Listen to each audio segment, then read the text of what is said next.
The Joe Rogan Experience. The way Jerry Seinfeld sells, like, he goes, there's nothing better than a pair of Levi's, or you know? Yeah. Or he goes, a Volkswagen Beetle or a Bic pen. He's like, if things don't make you happy, you don't have the right things.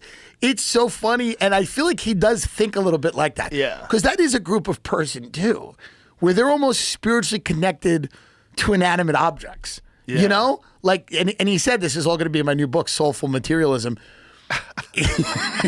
But it's just funny to me because it's like there are people you meet that when you talk to them, you go, oh, yeah, like this does mean a lot to you. That's a very funny premise, though. That's a very It's so good funny. Jerry Seinfeld premise. It's the best thing I've like. I think his, you know, I'm not familiar with all of his comedy. His show's brilliant. Obviously, his comedy's brilliant. But that award speech I saw was like this very unique, different thing that he goes, yeah, these awards. He goes, here's what they really are. He goes, I know this award means nothing.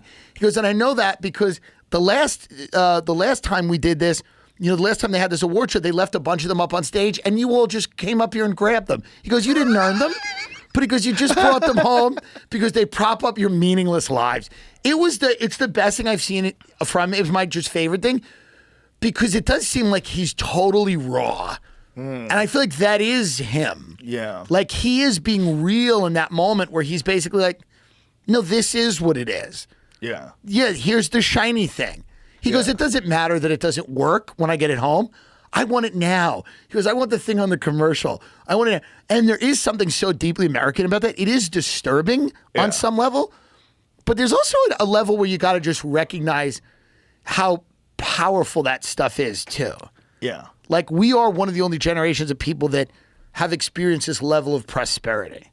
Oh, yeah. Which is crazy. And instant access to goods. To You everything. have an app on your phone, Amazon. Anything And you you can just can buy get. whatever you want. You can buy crazy shit on Amazon.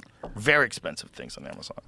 You just have it sent to your house. It's like my boomer parents were like the first heavily propagandized generation with regard to advertising.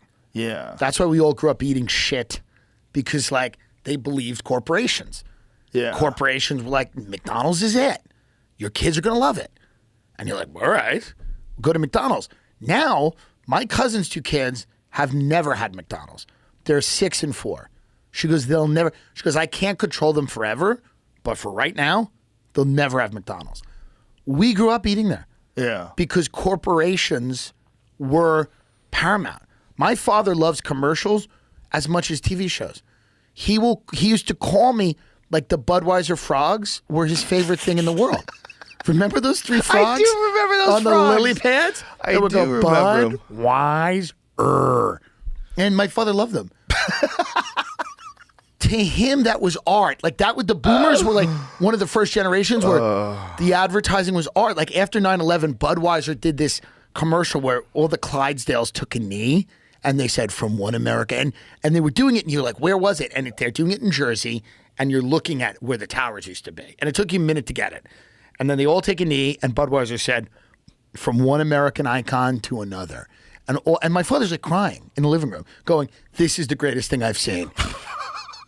The bodies were still like smoldering, and my father, yeah, here it is.